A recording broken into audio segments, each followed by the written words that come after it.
Here you can see we're getting ready to unload the trucks, and we're using a piece of equipment called a telehandler.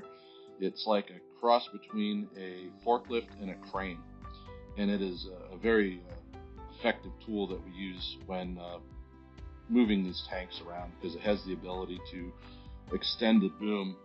In this case, we're going to use it to actually shoot the tanks into the side of the building.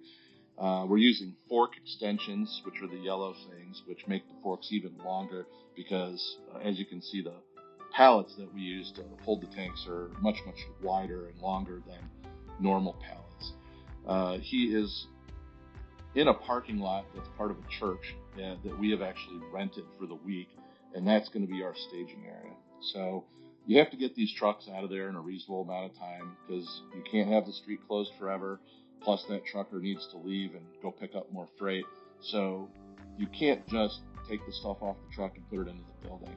It'll just be a big mess. So we take it off and we stage it in some sort of parking lot or yard. That's something you scout out when you're doing your site evaluation to figure out not only how are my trucks going to get in, but where am I going to put my equipment when I get it off the truck.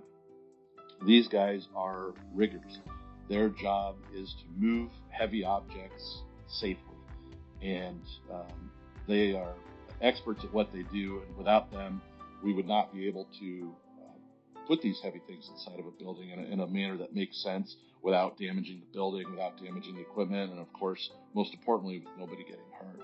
So these things have an extremely tight turn radius too. They have four-wheel steering, so they're able to navigate.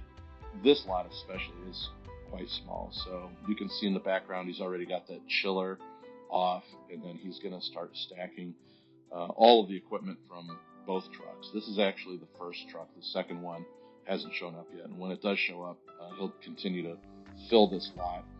Now, in this case, we actually hired a off-duty police officer to sit with the equipment for 12 hours because, again, we knew we weren't going to be able to get it all inside the building, and we didn't want anyone messing with it. And it was good that we did because there were some individuals that had to be removed from the area, and none of the equipment was damaged. So that's the good news.